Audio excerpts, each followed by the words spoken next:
The far right is exploiting people when they are at their most vulnerable, using the COVID crisis to recruit and plan attacks. So says both the United Nations and the EU.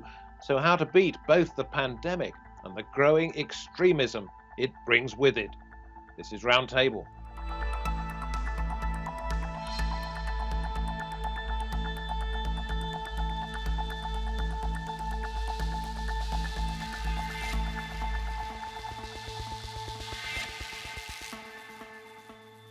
Hello and welcome from me, David Foster. In these times of uncertainty, the climate for planting misinformation and conspiracy theories is perfect, and the ideologies of hatred are taking advantage. The far-right movement in Europe is using the COVID-19 pandemic to spread its ideology and gain more supporters, according to a study of activity in France, the United Kingdom, Sweden, Finland, and Germany. The research was requested by the German government and states the pandemic enables the far right to, quote, strengthen its mobilization around anti-government conspiratorial narratives aimed at criticizing the lockdown measures. In Berlin recently, far-right groups marched alongside anti-lockdown protesters. They argue the lockdown measures give the government too much control and endanger citizens' civil rights.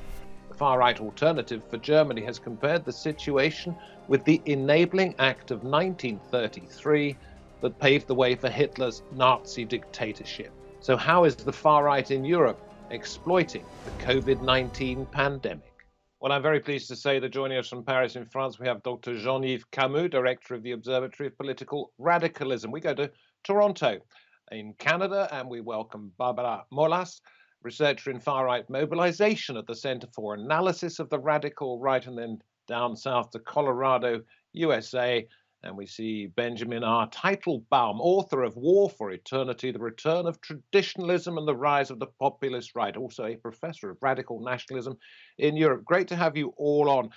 Jean-Yves, since you were part of this study ordered up by Germany, let me ask you initially, what evidence did you find, if any, of a link between COVID-19 and the rise of the radical right?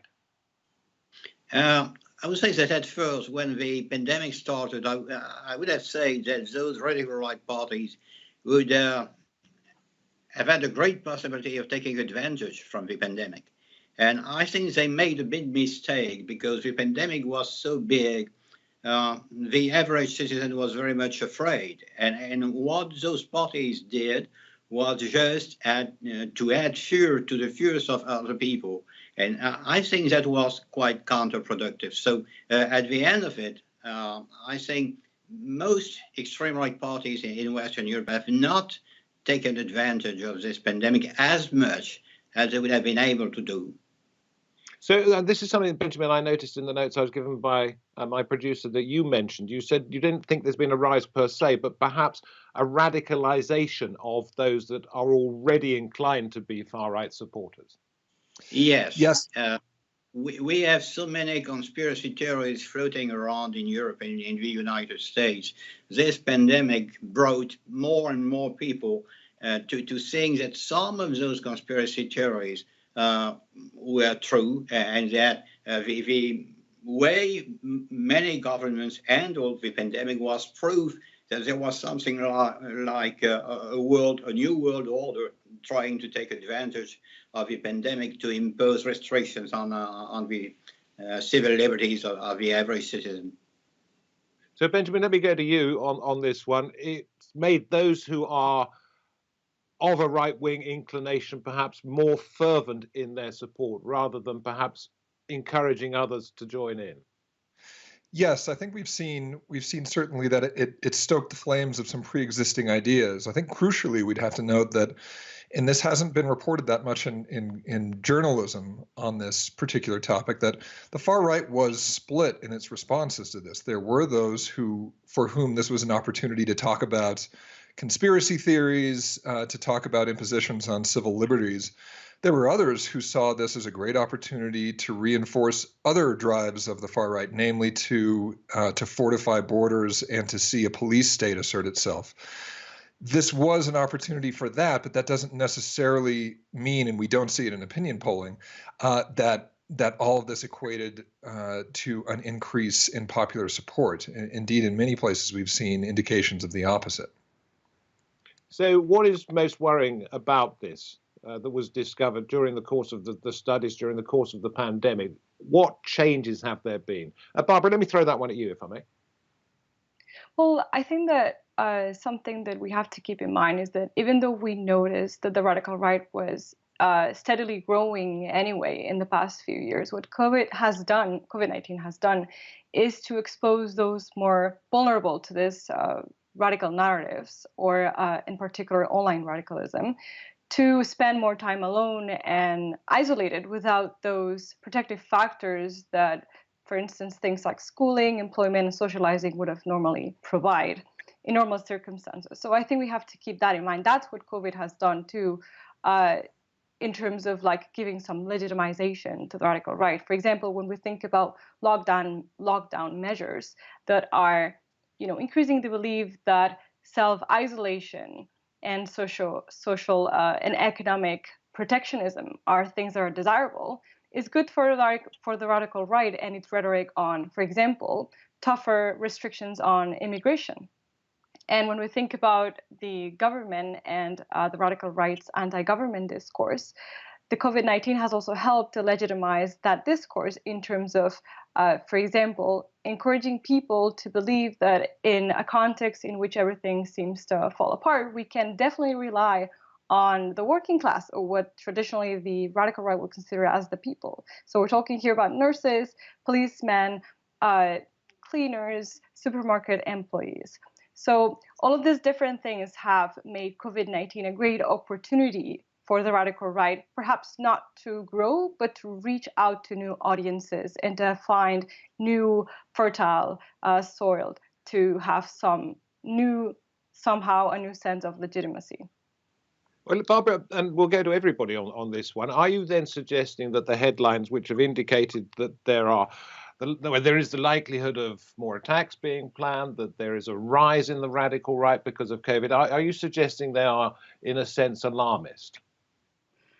I wouldn't say they're alarmist. I would say that there's been a lot of research pointing at the fact that COVID-19 is not necessarily causing the rise of the radical right, but I think it would be a mistake to dismiss how powerful its discourse has become to large sectors of the society who are feeling unsafe and who are increasingly not believing that, our democratic systems or our democratic governments are doing enough to contain the pandemic. And so, in a sense, these new movements, which is true that are not necessarily more popular in terms of like when you have radical right parties that are, for example, Le Pen or Alternative for Germany, these parties are not being more successful because of COVID. They're actually not doing that well as we would expect, but that doesn't mean that other more fringe movements are not being more listened to because of COVID. Jean-Yves, since Barbara's just mentioned France and Marine Le Pen, let me ask you about transnationalism. Your section of the report focused pretty much on what was going on in France. Did you discover that international cooperation between far-right groups was increasing? In the case of the French extreme right, international cooperation is quite limited to cooperation with other French-speaking countries, like, for example, the French-speaking part of Belgium or the French-speaking part of Switzerland. There is not so much cooperation between all extremists and those, for example, on the other side of the Atlantic. The cultures are very different. The language barrier is something very, very strong. And what I want to stress is that anyway, transnational cooperation pre-existed the COVID pandemic. What we have seen, for example, is that foreign fighters from all across Europe went to fight alongside the pro-Russian militias in the Donbass several years ago. And I do not see that much cooperation between far-right movements opposed to the lockdown and measures against the pandemic. I don't see any change with regard to the pre-pandemic period. Benjamin, since you're in the United States, but you specialize in Europe, perhaps you could sit on two horses here. Tell us about international cooperation from the United States into Europe, but also help me with this one. The confusion that is spread through misinformation has been at its highest level, I would say, in the history of the world because of the social media platforms we have, etc., etc. Has that been manipulated and used by the extreme right? Oh, of course, and I would agree with my colleagues in just characterizing what's going on as much more of an acceleration of a pre-existing trend in that respect, and it's one that I'm sure many of your viewers are going to be familiar with. As to your first question, though, about transnational cooperation, that is something that more or less coincides, if you view it from the American perspective, more or less coincides with the pandemic. Although I think much of that is coincidental. We are seeing, especially among the youth in the American Republican Party, a lot of new increased contacts. That's something that I've been working on. In fact, a lot of increased contacts with Lega in Italy, with the Sweden Democrats in particular in Sweden, and trying to use those contacts to help push the American Republican Party in the direction of a more right-wing populist profile. But all of this, as we've said, has been an acceleration. And again, I think my colleagues are onto a real point here when they describe this as presenting an opportunity to do something that the radical right was already wanting to do. I would just, again, caution viewers to know that the radical right had multiple responses to this pandemic, and all of them can be fueled by what's going on. It's also worth noting that while we might not think that the radical right is completely unanimous in its support for protesting lockdowns, let's say, or opposing vaccination, another way to look at this is to see that those public protests that are taking place, the most vocal, the loudest pushback against lockdowns and protective measures, that is still dominated by the radical right, and they have assumed that platform regardless of what it is worth. Barbara, I want to come back to you, if I may, in a little while, Benjamin, to talk about something in the subtitle of your book, which is described as a hidden philosophical movement of the radical right. Think about that for just a moment. But I'm going to read this out for Barbara. Blythe Crawford, International Center for the Study of Radicalization. By playing on people's health fears in such ways, the far right is hoping to normalize its views and make those of the political mainstream seem inadequate when it comes to explaining or resolving the crisis. Has that been successful, making the political mainstream seem inadequate to some degree?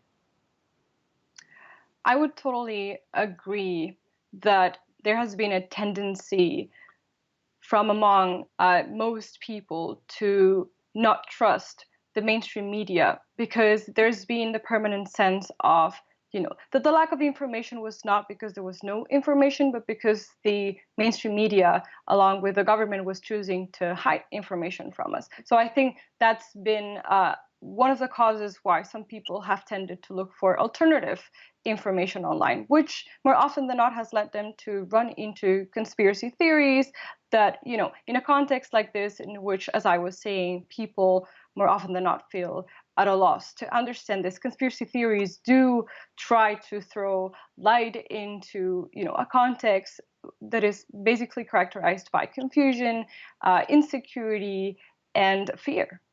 So I would say that, yeah, sorry. No, I would like you to carry on. Sorry, I didn't mean to interrupt. Oh, no, that's all. I would say that it's definitely true that there's a growing sense of mistrust towards what we would consider mainstream media. Okay, let's go back to Benjamin. You've had time to think about what I was going to bring up, which is this hidden philosophical movement.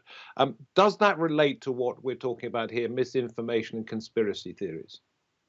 It certainly does. My book is about a handful of ideologues who have been close to or inside of populist regimes around the world, principally in the United States, Russia, and Brazil. And certainly that was a more theorized, what I was studying were more theorized examples of a rejection of science and the anti-establishment thrust of a lot of populist movements. The figures that I was studying, Steve Bannon, Olavo de Carvalho, Alexander Dugin, who I focused on in my book, all of them were also fairly haphazard in their dealings and have found themselves out of favor in many cases with populist regimes. But it is, in my impression, an outgrowth of this thrust to, in any and all way, question established knowledge. And that can be annoying, amusing, however you want to describe it under normal circumstances. But in the midst of a pandemic, we're talking about rejection of scientific expertise. And that's where it becomes more than just a sort of show that's being put on, and instead a question of actual health and public health more broadly. And of course, the radical right, the extreme right wing, have taken advantage of this. In what ways have they been successful in bending the public will? I think if you want to look in that direction, if you want to look for a story of actual tangible success, you would have to look at the somewhat exceptional case of Sweden, where you have the radical right out of power, which is where its rhetoric is most pointed and happy, and you had an outlier approach to the pandemic, where Sweden's government really pushed back against still face masks and other broad protective measures. And the international critique that was being voiced against Sweden's government was something that the far right there, the Sweden Democrats, were very, very poised to pick up on and make their issue. And in that particular case, where there was broad criticism of a government, suddenly then the anti-establishment voice was there to take advantage of it. And Sweden is one of the few instances where we can see that a far-right political party has increased its share. That's based on very recent polling data, has increased its share throughout this pandemic. But it's also taken a while for us to see that. Sorry, I sometimes talk across people because we're not in a studio. I can't see all that very well. Apologies for that. Jean-Yves, why do you say that in the case of the subject that you were researching that we are discussing today, governments cannot help? You mean that the government cannot help? In what way? Well, it was some of the notes that I saw, so do help me. Governments cannot help to end this problem, cannot help to counter the misinformation. I don't really know. I'm looking to you. I think that the governments will have a very difficult time stopping this misinformation, and especially on social media, because by definition, social media is not attached to any specific country. If, for example, a website that spreads disinformation closes in France or in the United States or in the UK, it will move to Russian social networks, or it will move to another country, to another host, and so on and so forth. And you can close as many channels as possible, and you can have as many court decisions as possible, but it will not be able to shut down social media spreading misinformation that quickly and that efficiently as if it were, let's say, newspapers or print publications. I suppose what I'm wondering here is, if it's impossible to shut down the channels of misinformation, how do you perhaps try and ensure that the correct, if you like, information gets out there and is trusted? One thing that the government will have to do is, first of all, stop spreading information every day on news that is different from the information that's spread on the other day. We here have a very difficult situation with the government telling us something, let's say on Monday, another thing on Tuesday, and another thing on Wednesday. And this was, I would say, the first reason why many people are still going to alternative websites to look at information from, let's say, from the other side, and go into conspiracy theories, because they simply see that the government is not able to have consistent information given to the average citizen.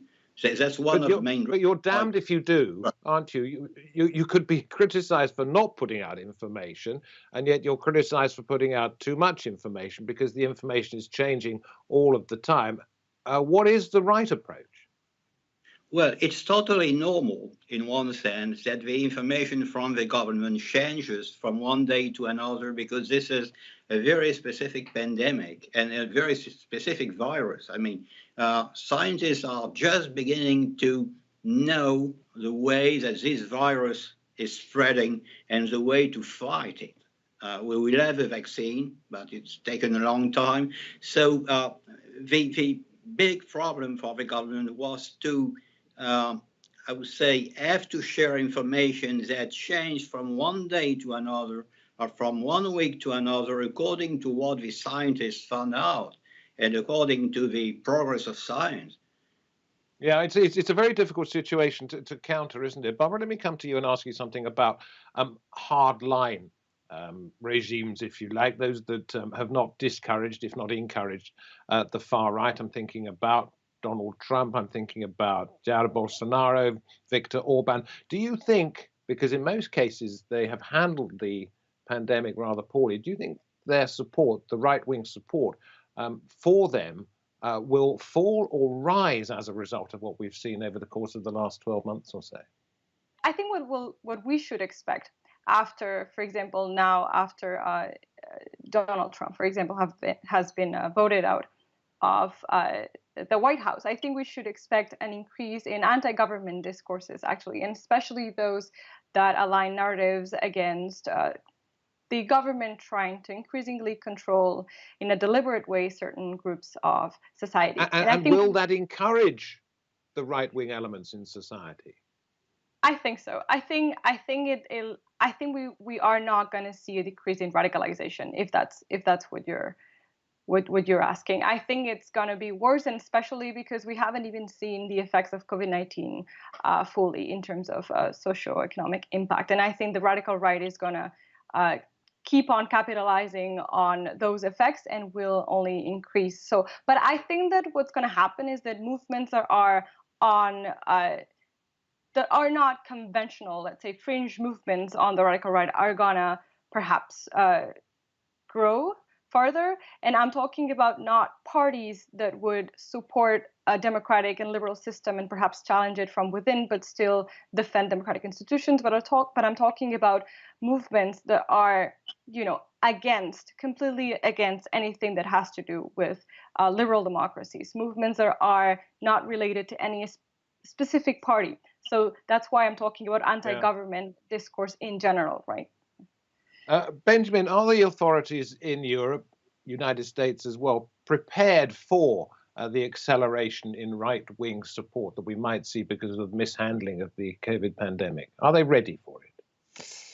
That's always a question. I mean, they've had plenty of time to prepare themselves, so one would hope so. But it is true that this is a wicked problem. It's such a challenge to know how to respond to these forces who operate in spheres that are not in government control and that do not observe national borders, despite their profile as nationalists.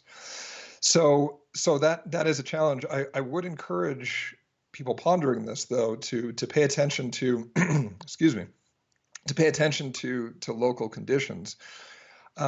We could see an anti-government pushback I think in places like the United States, where that is very much part of our national rhetoric. I'm going to have to stop you at that point. Time is always our enemy on this program, because I want a final word from Jean-Yves.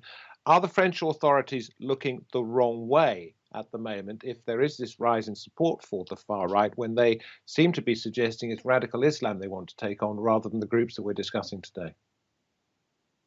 I think the French government is taking the wrong way, definitely.